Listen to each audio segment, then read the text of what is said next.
Well, good evening. Thank you so much for being here this afternoon. It's our pleasure to have you. Sometimes things change, right? And as I think you know, we were planning to be outside on the driving range for the first half of the evening tonight, and then we were going to move back into the clubhouse for the second half, and then on to the cocktails and hors d'oeuvres. But Mother Nature did not choose to cooperate tonight, and so we've gone to Plan B. So we still have music above me here, Carl, if you would please. We're gathered here this afternoon and evening to officially open our new South Course and driving range with this ribbon cutting and what was to be a ceremonial first tee shot. Our main purpose today is to say thank you to all of the individuals involved in the conception, creation, construction, and completion of our completely new South Course and driving range. And when I say it's new, when you see it, you'll understand. There's not much that looks like the old golf course out there when you get on it. It's also an opportunity for you to share this evening with all of your fellow members to celebrate your decision to make the significant investment that you chose to make in this community. We have a great evening planned for you tonight, and we'll get you, we'll get you in the building in just a few moments. So for the second part of the evening. So forgot to fix that part.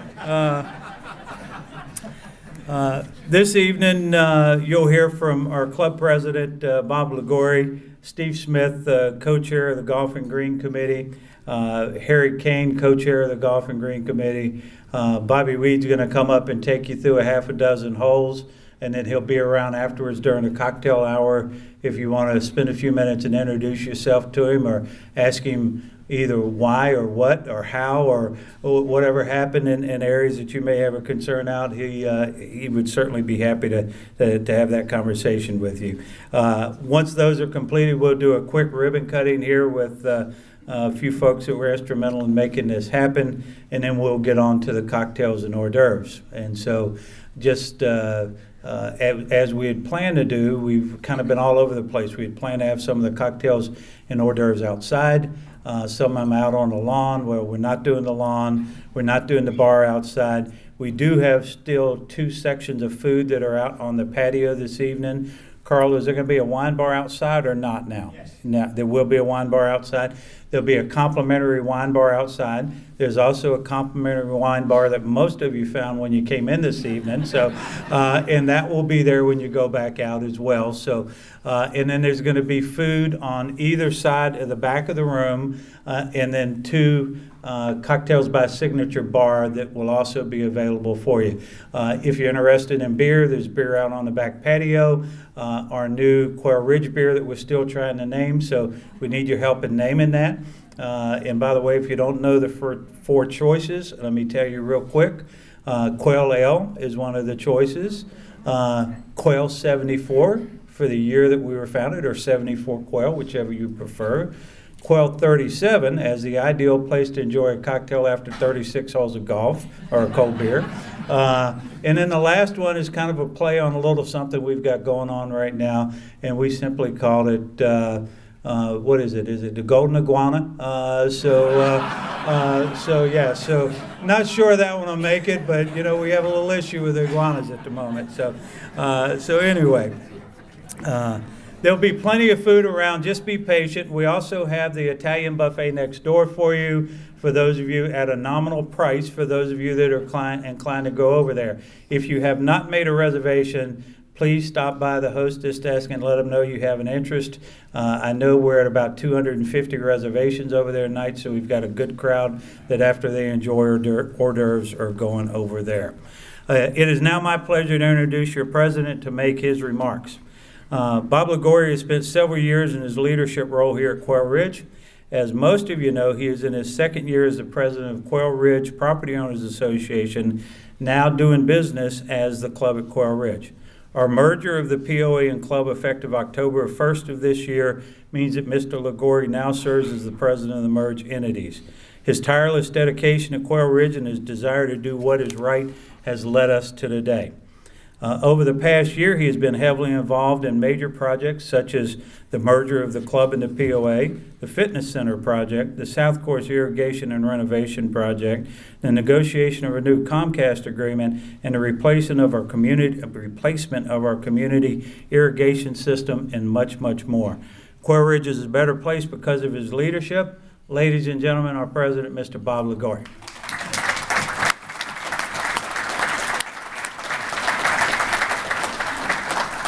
Don't believe it. Well, thank you all so much for coming. You know, I was saying earlier to Bob Murphy and Laurie Hammer, this could be snow. We could be up north and this could be snow, so be thankful for what we have. Anyway, again, thanks, Bill. Good afternoon, and thank you all for being here today. We're very pleased you decided to join us for this very, very special evening. I want to begin my remarks by thanking you, the membership, for having the courage and for supporting this South Course renovation. It's a big project. It took a long time for us to get to where we were. It took a lot of committee help, a lot of people involved, a lot of financial models, and the proof is in the pudding, and I'm sure that you'll all get a chance to see it soon. Maybe not tomorrow, but soon. Okay, we believe it's very important to take this opportunity to recognize those leaders, committees, and individuals, and that's my job this evening. I want to begin by recognizing the immediate past president of the club, Joe Cianciola. Where's Joe? Joe. And thank you. Thanks, Joe. And the past president, Jerry Leiter. Is Jerry here? I know Jerry wasn't feeling too well. He was supposed to come, but he couldn't make it. You know, Jerry and Joe both were very, very instrumental in getting us to where we are tonight and today. Excuse me. The conception of this plan came from the Gulf and Green committees. At the time, it was the committees. Today, it's the Gulf and Green Committee. And after engaging our architect in careful study of other golf course renovations to bring forth a project that we are sure will meet the needs of our current and future members. As you know, golf is one of our most important assets here at Quail Ridge, and we have a long and rich history and legacy demands that we get this right. Several members of our staff, along with members of our Golf and Green Committee, spent multiple hours and days visiting clubs all over Florida to learn best practices and to reach a decision on the types of turf to recommend for our playing surfaces. I don't think these guys want to look at any more grass. I think they've looked at enough of it. Ronnie was saying earlier he's had it looking at grass, right, Ronnie? So I'd like to thank the immediate past chair of the Golf Committee, Ronnie Grove, for his tireless dedication to this project. He was very instrumental in leading this project to a successful vote, and we owe him a debt of gratitude. Ronnie, stand up.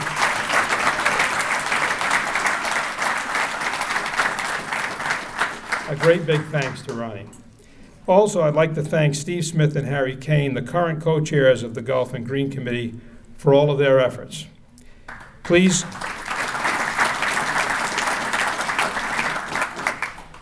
The script here says that I was supposed to say a little bit more before you clapped, but that's okay.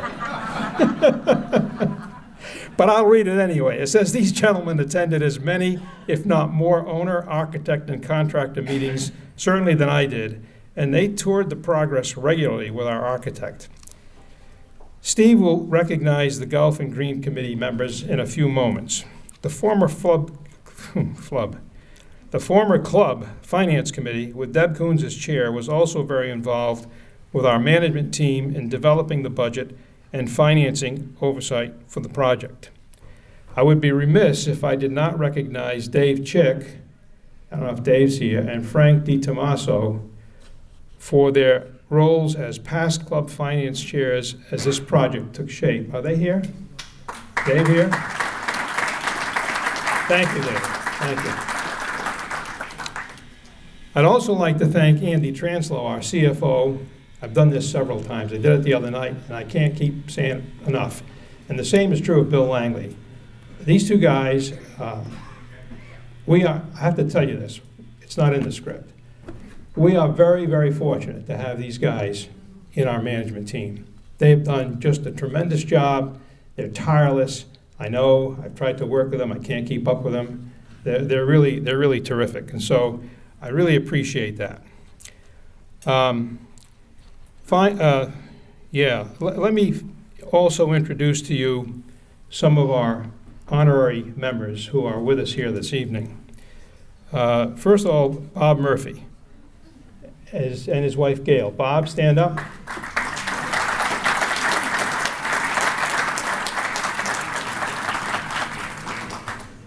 Justin Hicks. Justin.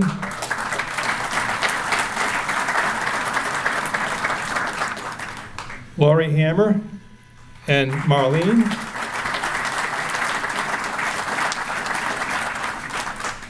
Charlie and Kathy Bowie. Everybody should know Charlie and Kathy Bowie.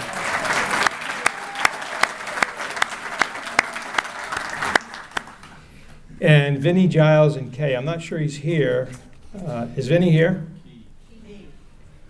He's not here. He may show up, and if he does, give him a hand anyway, now. So you don't have to give him a hand then.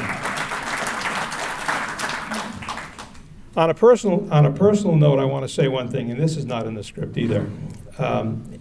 Bobby Weed, who you're going to hear from in a while, and his team really produced a gem out there. It's fantastic. If you haven't seen it, you will. That gem needed a little polishing, needed a lot of polishing. Joe Ramsey and his team did the polishing, and they're still doing that polishing. And those folks, to bring it to where it is today, have done a Herculean job. And so I want to just personally thank them and give them a hand of applause, a round of applause.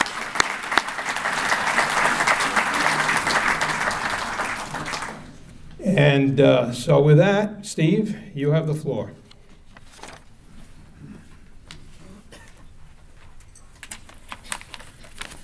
Thank you, Bob, and thank all of you very much for coming out tonight on such a night. It's a shame we can't be outside, but we'll make the best of it. And it's great to see so many people here and see how excited everybody is about our new golf course. I know I'm excited, and I know you are as well. This evening is the culmination of a long journey which began about 2.5 years ago when I was appointed chairman of the Green Committee by incoming club president Jerry Leiter. We faced a number of problems that needed to be addressed, including a failing irrigation system, greens nearing the end of their useful life, and many other issues. We decided a master plan was needed, and after a lengthy and thorough search, we hired Bobby Weed Golf Design to help us create such a plan. This plan was presented to the membership, massaged after a series of town hall meetings in early 2018, and in the spring of 2018, you, the members, approved phase 1 of that plan, the renovation of the south course, the driving range, and the practice putting green. Tonight, we're here to celebrate the completion of that project. As Bob mentioned, to call this project a renovation is really a misnomer. We have an entirely new, and I think much better, golf course, as you will see as you begin to play it tomorrow and the days to come, hopefully tomorrow. The only thing remaining in the original Joe Lee design is the routing. The rest is pure Bobby Weed. Speaking for our committee, we couldn't be more pleased with what Bobby and his team have created for us to enjoy for many, many years. Thank you, Bobby.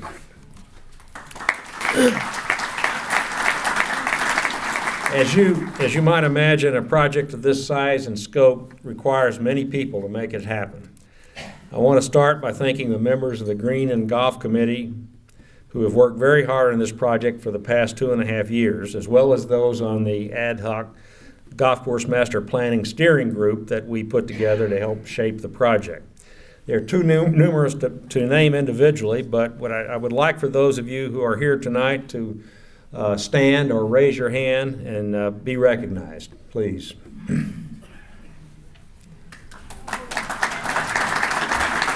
Thank you very much for all of your work. I'd like to single out several of our fellow members that were particularly critical to this project. One has already been singled out, but I'm going to do it again. That's Ronnie Grove, our longtime golf committee chairman. Without Ronnie's support, encouragement, assistance, this project might never have gotten off the ground. His successor, and now my co-chairman, Harry Kane, who you'll hear from in a moment, also has provided invaluable assistance with the project. Then there's Kevin Hammer, our former Green chairman, and I know Kevin's here tonight. Kevin, where are you? Somewhere out there. There he is, back here. Former Green chairman. From the beginning, Kevin offered support, advice, and encouragement to think big, to accomplish something out of the ordinary. Thanks largely to Kevin's vision, I believe we have created something very special here. I also want to thank David Riley, and I know David, there's David over here. David has lived here at Quail Ridge most of his life, and he's actually lived Quail Ridge history. And he's provided us invaluable insights into that history as we went through this project. And last but not least, I want to thank Jerry Leiter. His leadership, guidance, and steadfast support of this project as club president from the very beginning was crucial in getting this project off the ground and getting membership approval. Bob has already thanked our past presidents, finance committee chairs, and club management who have been so critical to the success of the project, and I want to add my thanks as well. I also want to thank our golf and green management staff that have helped guide us through this project. You cannot imagine the hours they have devoted to this project over the last 6 months or so. They include, first and foremost, Joe Ramsey, our Director of Agronomy. Joe, where are you? Back over here hiding.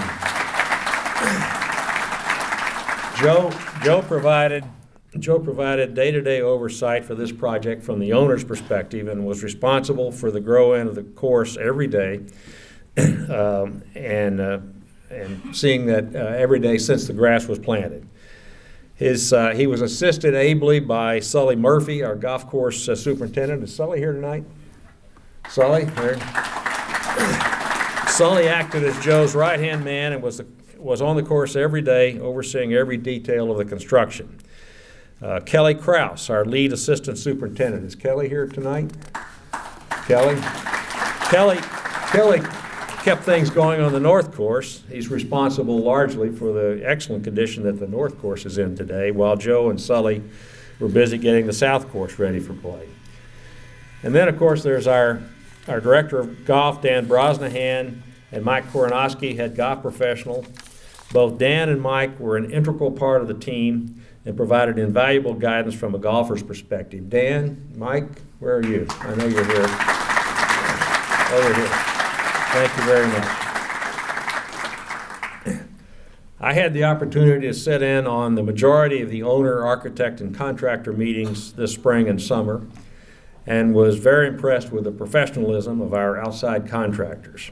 They are as follows: Todd Bush and Dave Gandell of Total Turf, our general contractor; Clay Uselton and Rich DeJong of Nut Irrigation, our irrigation subcontractor; Dave Reagan, our irrigation designer and consultant; Dennis Schultz of Flynn Engineering, our civil engineer; Rainbird Irrigation Systems, who provided all of our irrigation equipment; and Bethel Farms, who supplied the majority of our sod and sprigs. Together, they were a great team, and we could not be more pleased with their efforts on our behalf. Thank you very much, gentlemen.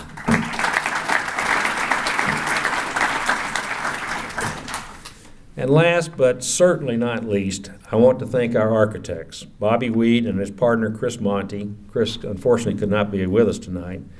And also their design associate, Joey Graziani, who is with us here tonight. Chris and Bobby make a great team. Chris is the engineer / numbers guy who, among many other things, creates the budgets and makes sure that things happen on time and on budget. Bobby is the leader and creative genius of the team. Those of you who are here this summer know that Bobby lived here on property throughout the construction period and was on site almost every day, monitoring every detail of the construction. He could be seen early in the morning and late in the evening out on his tractor doing what he loves to do, create great golf holes. You'll be hearing more from Bobby in a few minutes, but thanks Bobby, Chris, and Joy for a job well done. Thank you very much. Now I want to turn the microphone over to my co-chair, Harry Kane, who's going to take us through some of the rich history of golf here at Quail Ridge, into which this project fits quite nicely. Harry?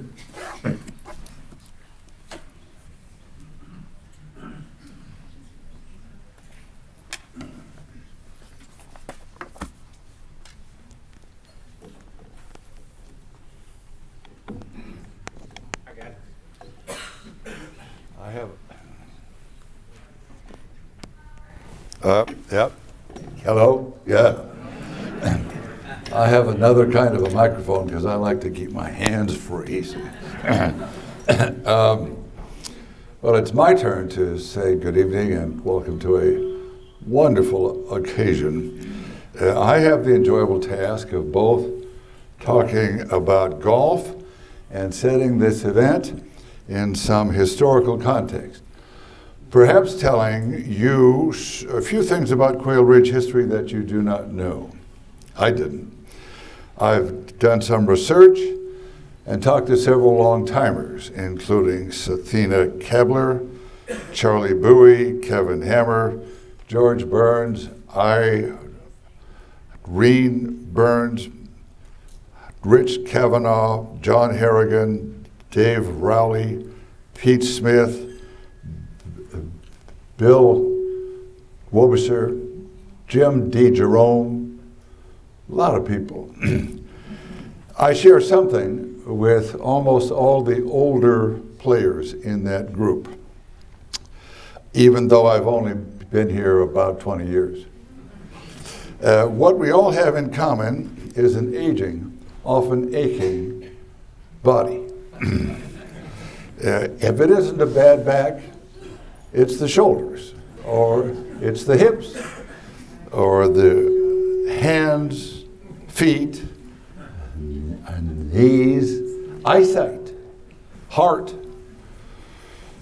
And those are just the ailments that we can discuss.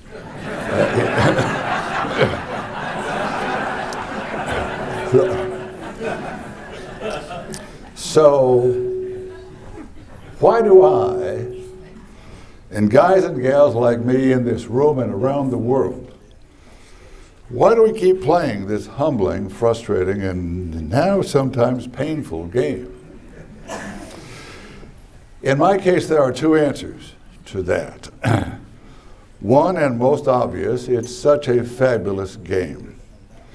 Thanks to a remarkable handicapping system, which is about to get even better, and to different sets of tees, thank heaven, it allows players of all ages, all skill sets, and both genders to play with and against each other and have fun all the way. Golf is a game that gets you outside in a beautiful setting and keeps you there, sometimes too long. It's a game where strength is quite helpful, but not as important as accuracy, touch, and feel. Our new South course will emphasize that. The game requires you to think, but not too much. And you dare not let your emotions get out of hand.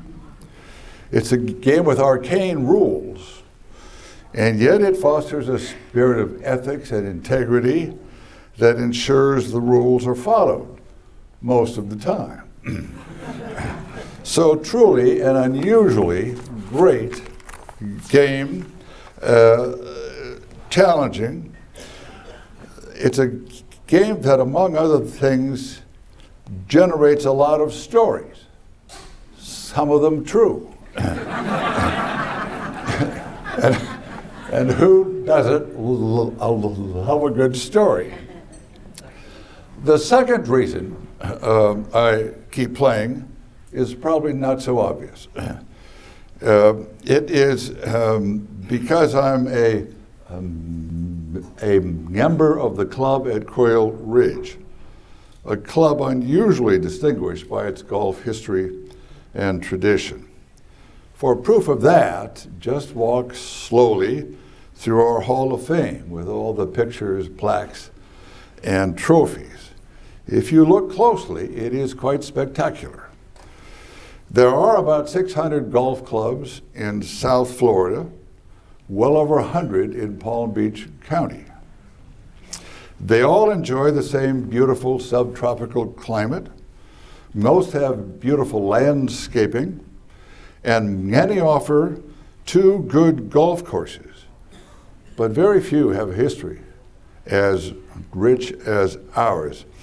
I have put many of the key facts of the early part of that history on the scroll that was going on, and it'll come on after a while. What you will learn there is that Carlton Blunt was the original prime force behind the 3 country clubs on Gulf Road. Then it was John Dodge focused on Quail Ridge. Here's some flavor of that history. When the Joe Lee South Golf Course opened, January of 1974, there was no clubhouse. And the course began at our signature hole, just as you come in the south gate. That was number 1.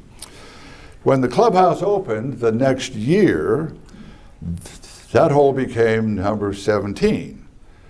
Then it became number 8. Now it's back to number 17. In golf courses, as in life, things change, sometimes coming full circle, or close there too. Sam Snead loved to fish that pond behind the old 7th tee, now the number 16 tee as it was in his time. George Burns told me, by the way, that Sam Snead has an accomplishment that most people don't know about. He made at least 1 hole-in-one with every iron in his bag. And in those days, there were no hybrids. It was in the early 80s that Jack Nicklaus was quoted as pointing to Quail Ridge as, quote, the best kept secret in South Florida, end quote. It did not remain a secret very long. Charlie Bowie tells me that in the first few years he was here, his place was incredibly busy. 77,000 rounds of golf a year. Now that's about 40% busier than at the height of our current season, which led to so much pressure on the pro shop that Charlie quietly put his new house up for sale, having been here only 1 year. And he had a good job offer from a club outside of Bethesda, Maryland. Fortunately for all of us, the pressure began to subside and Charlie decided to stay with Quail Ridge. Now, go back 10 years before that. In a Quail Ridge newsletter dated November 1975, I read the following, quote, at Quail Ridge, the staff agronomist is Sathina Kebler, and according to John Dodge, president of Quail Ridge, quote, she is in charge of growing things at our equestrian, golf, and tennis community, end quote. Equestrian? That must be, I thought, horse manure. But no. Sathina tells me that Carlton Blunt, who also owned those stables just to the west of us, and they were being operated by his daughter. So Blunt required Dodge to develop and maintain riding paths through Quail Ridge, which Sathina did. 10 years later, Charlie was impressed by the combination of golf and horses. Incidentally, in those early days, there was quail hunting here everywhere. And where Partridge Village is now, there was some higher ground, a ridge, one of the highest points in Palm Beach County, hence the name Quail Ridge. Beyond Quail, there were some very dangerous critters here as well. I'll show you one.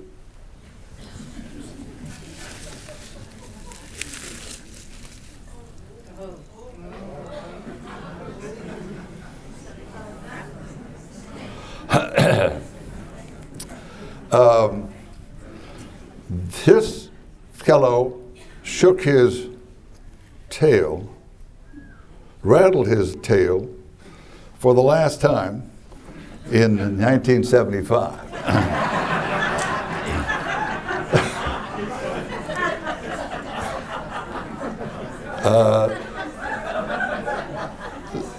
Sathina's crew saw it crossing the 7th fairway and called security. The security guard who took care of the problem had a side occupation. He was a taxidermist. And voila. This was a gift to me from Sathina. Unfortunately, my wife does not completely share my enthusiasm for it. So I now bequeath it to the club at Quail Ridge.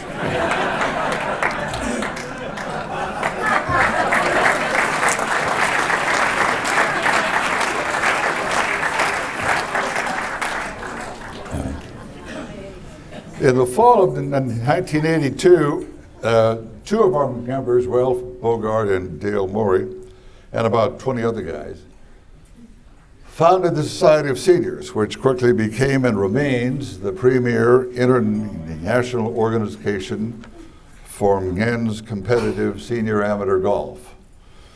In forming the society, Ralph and Dale were joined by, among others, Johnny Owens, Dick Stackhouse, Tom Rex,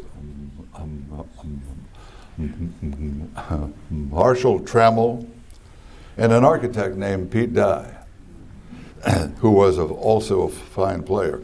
If you were a serious golfer at the time, you knew all of those names, most of whom had homes here in Quail. We are still the home of that organization, and they will be back here next fall, for their 36th annual championship. As an aside, members of that society have won at least 49 national golf championships in this country, the United Kingdom, and Canada. In the 1980s, competitive senior amateur golf was deemed to officially begin at age 55. Subsequently, 3 more age groups were added: super seniors at age 65 and above, then later Grand Masters 75, 70, and then the Legends at 75 and above. Amazingly, as I approached each of those ages, I actually looked forward to getting older because my competitors would no longer be as good as they once were, and there would be fewer of them.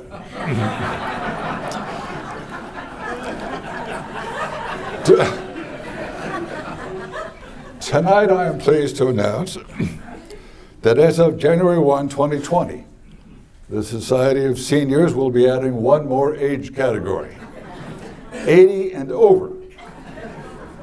Yes.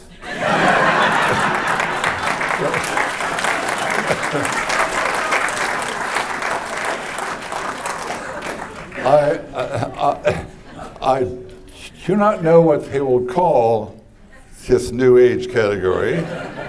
Maybe the unbelievables.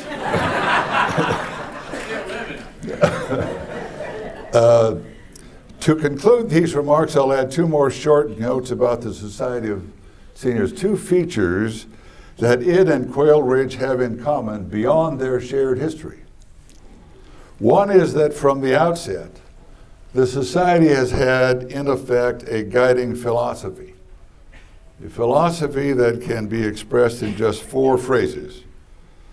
Good competition on excellent golf courses at an affordable cost among really good people and longtime friends. Now that sounds to me like the guiding philosophy of Quail Ridge.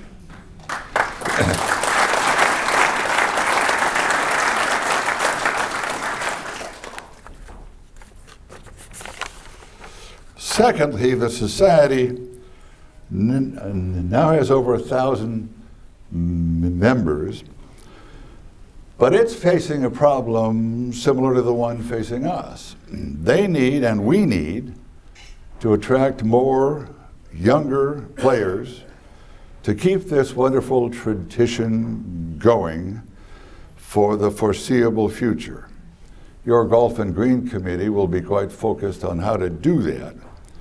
The new South Course and this beautiful new clubhouse and the just expanded fitness center, not to mention pickleball and bocce ball, will all help in that direction. A lot of people have been and should be thanked for our being here tonight for the South Course that Bobby Weed is about to describe.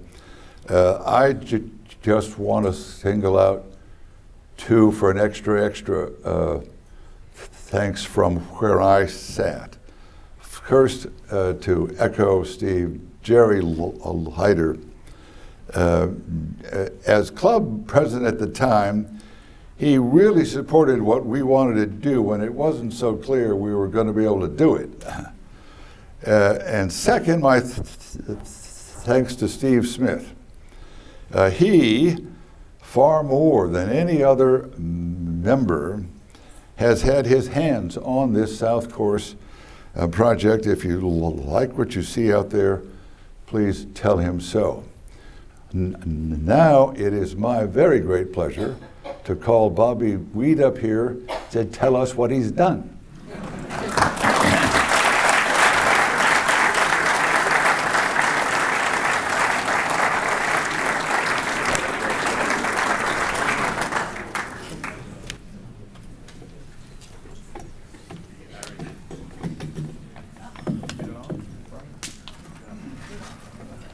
If I can, we're going to need about 3 or 4 minutes under the heading of Murphy's Law.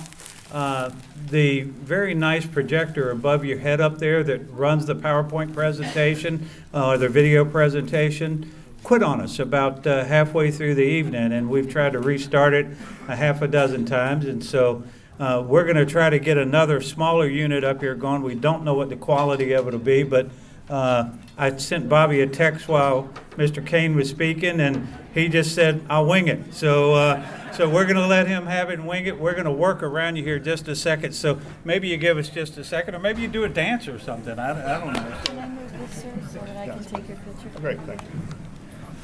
Thanks, Bill. Thank you, Mr. Kane, for that rich stories and bit of history for your club here. Certainly like to thank both Mr. Kane and Mr. Smith for enabling us to work here so close with everyone involved at Quail Ridge. It's been a really great experience. People often ask me what's the most difficult aspect of a project, whether it be renovation or brand new golf course. And normally the most unpredictable aspect for me is permitting, trying to get through the permitting of a golf course, dealing with jurisdictional agencies, which will really bore you. But I quickly found my biggest challenge at Quail Ridge early on was getting past about 12 women that I had to give a tour of around the golf course before we started. That was a bit of an ultimate test. But we survived, and we made it. I probably wouldn't be here everyone's been acknowledged almost in this room, and you all should be, because you're all owners and a very big part of Quail Ridge. But I have to thank my wife, Leslie, and acknowledge her first and foremost, because I stayed down here through the entire project, living down here on site, scuttling back up 95 to Ponte Vedra on weekends, and to see the rest of my family, but couldn't have done it without her holding down the fort in Ponte Vedra. Well done. Thank you. Thank you, Leslie. For sure. Also, mention was made to my partner and senior associate, Chris Monty, who is in Birmingham and could not be with us tonight. Had some family events going on, and but my other new associate, Joey Graziani, is here. Joey, where are you? Joey, and Joey's back in the corner. Joey interned with us last year, and we hired him out of LSU this spring, and is a great addition. Our company spans 4 generations now between our business manager, myself, Chris, and now Joey. So certainly proud to bring him on board as well. You know, great clubs come with more than just great golf courses. I've been to a lot of great golf courses around the world, but I don't think there's any question. What really makes great clubs is the membership. And you have a great membership here in so many respects. You're very passionate. You love the game of golf. You play every chance, multiple times during the week. I think that's wonderful. And you've got 2 fine golf courses here. You have a rich heritage and pedigree. I mean, you walk through the halls up here. You've done a wonderful job with your history and acknowledging all the great names, so many of the great names in the game, of which a number of them are here this evening.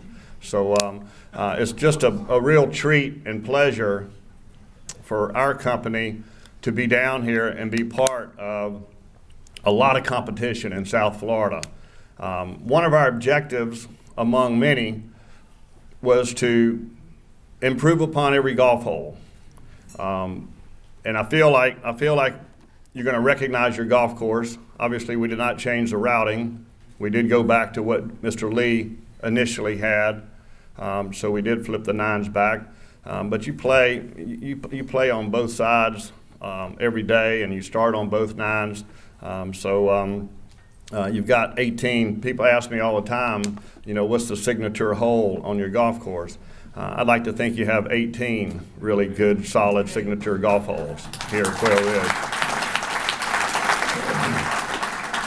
We're gonna try to go through a few holes. We're not gonna go hole by hole, otherwise we'd all need a golf cart. So we're not gonna do that. But one thing I can assure you, we're not gonna lose any balls. Nobody's gonna lose a ball, and we'll all be even par when we finish. I can sympathize with the computer problems. My mentor, Pete Dye, was not much on the computer. In fact, I heard him one time describing in his terms what a computer was. He said, "Go get that little guy over there. He's on that typewriter with a TV on top of it. Go ask him." But I will say that Pete and Alice were probably 2 of the biggest influences in my career, along with when I went to work for the PGA Tour with Dean Beeman. So I couldn't ask for better mentoring during the process. And I guess my work ethic came from my father and my family. So getting up early and working late has been something I've done all along. And in some ways, I consider myself a dirt farmer, much like my dad and my grandfather, just in a little different capacity. So with that, let's look at these golf holes. We'll go through the new front 9, hole number 2. Number 2 is a really, it looks to be a straightaway hole, but it's got a little bit of right to left and also left to right, which anytime you can get a little right to left or left to right off the tee and then do the opposite into the green, anytime you can create a S-shaped golf hole, you're well on your way to having a better golf hole. And I think we've done that numerous times here. Number 2, today is tightens up. The longer you hit it down in the fairway, the tighter it gets in the fairway. You've got plenty of room for the shorter hitters, and as you hit it a little bit longer, it does tighten up for the longer hitters.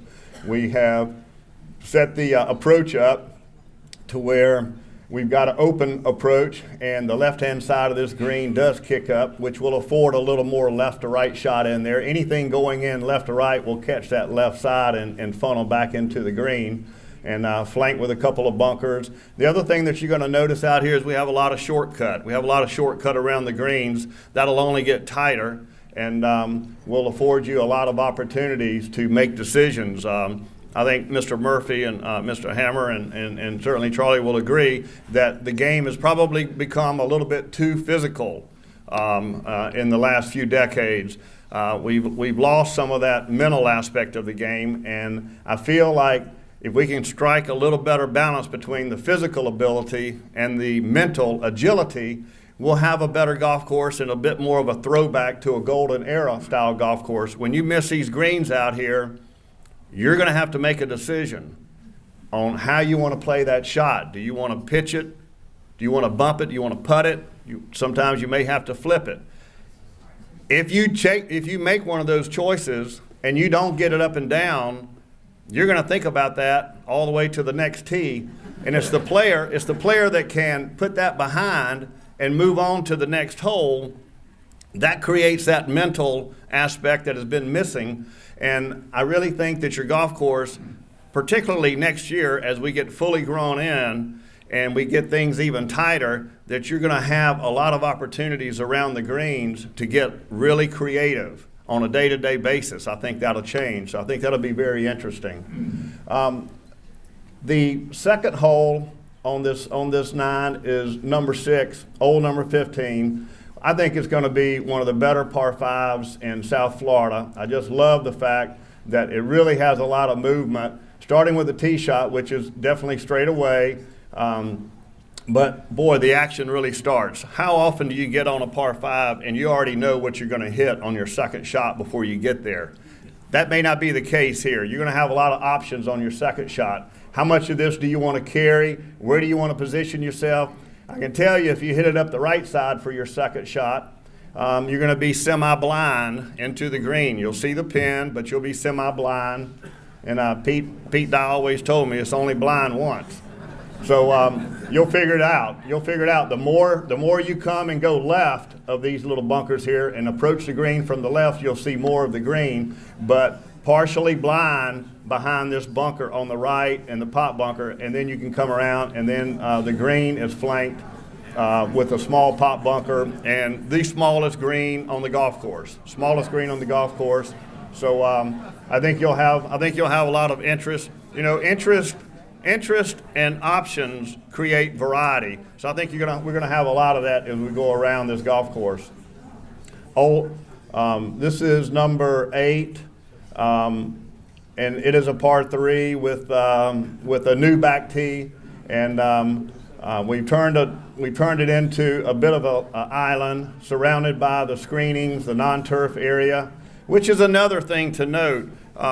You know, being a good steward of the environment, there are many parts of the United States today that have absolutely limited the number of acres of turf. We think we have a lot of water. We're getting plenty of water out there tonight, but I will tell you, there will be a day when water becomes a much more precious commodity everywhere in the United States, even in Florida. While we may be sitting on top of some underground aquifers and rivers, water will become more of a precious commodity. Look at it. We're already using gray water and effluent on all of these golf courses down here, trying not to use well water. So that's what we're doing, and we're doing our duty here by eliminating some of the turf grass, but at the same time creating contrast. And I will tell you, once you get out and start playing, you will have no trouble hitting out of these shell areas instead of looking in the roughs trying to find your ball and stepping on it and trying to wedge it out of there. You'll have a lot of variety here with these type of shots. This green remains up in the air. One of the bigger greens on the golf course.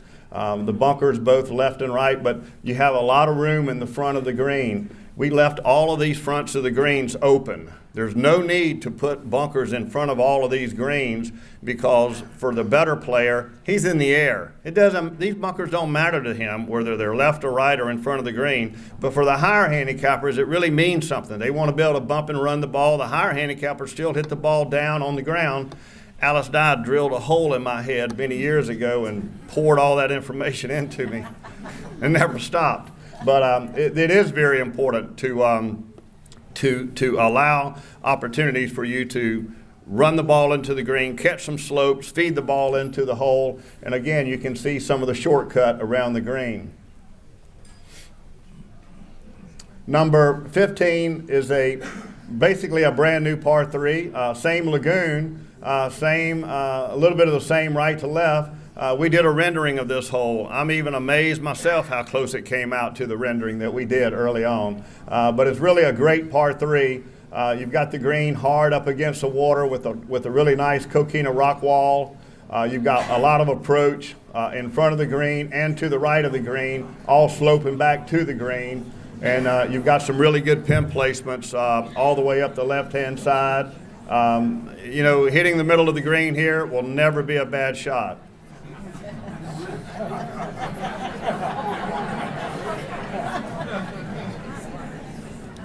Number 17, long considered one of your more recognizable golf holes. I think it will be as well today coming home on number 17. There's a variety of tee shots that you can hit and play. You can lay back or you can challenge and hit between these fairway bunkers and put yourself out in position for an approach shot. Force carries, always tough for the higher handicappers. What we try to do here is by lowering the green, just in the past, just getting over the water did not necessarily mean you were going to be in play. You could hit that big bank in front of the green and come back into the water. We've lowered that green all down onto the water. One of the bigger greens, a little more undulation, certainly one of the shorter holes on the golf course. But at the same time, I think there's a lot of interest on the green and around the green. Probably one of the more undulating greens we have on the golf course. But certainly more visible and with a lot of contrast. The last hole, number 18, coming in, headed back to the clubhouse. Nice tee shot. We've added another tee that's for a championship tee. We've got a multitude of tees on this hole and all holes with a big wide landing area funneling down to a much tighter landing area, and the green has been shifted to the right instead of continuing around to the left. We've set the green in, and now the green actually sits a little bit more left to right, whereas the old green just kept going left, left, left, left, left.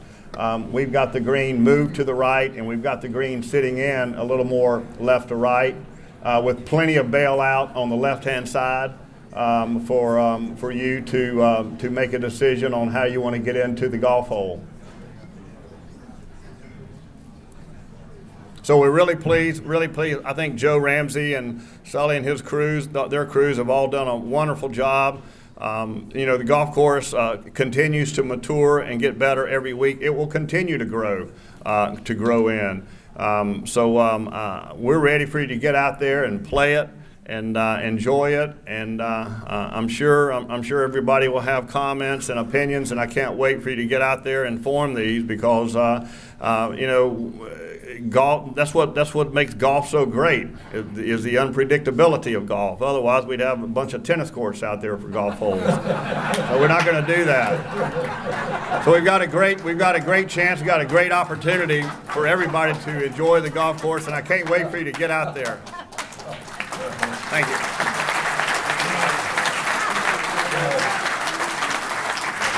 Thank you, Bobby.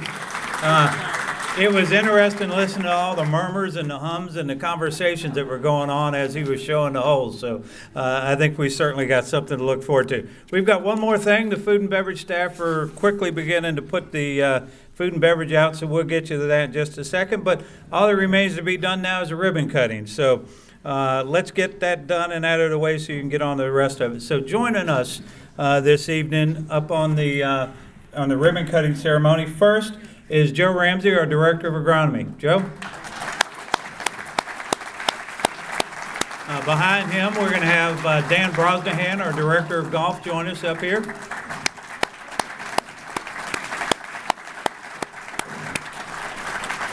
Then Ronnie Grove, Mr. Grove, if you would join us up here, Mr. Grove. Steve Smith, Mr. Smith, we'd love for you to join us up here. Harry Kane, Mr. Kane, make sure your microphone's off now.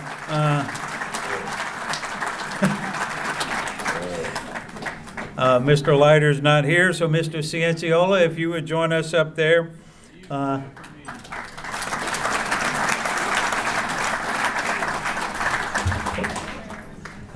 then, of course, we would not have a golf course if it wasn't for Bobby Weed. So, Bobby Weed, would you join us up there?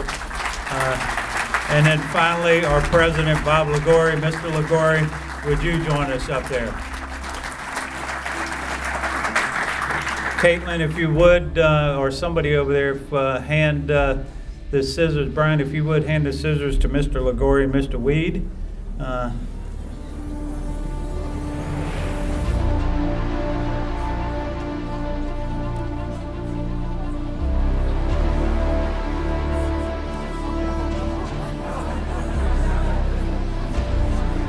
Okay, would everybody help us count them down then, okay?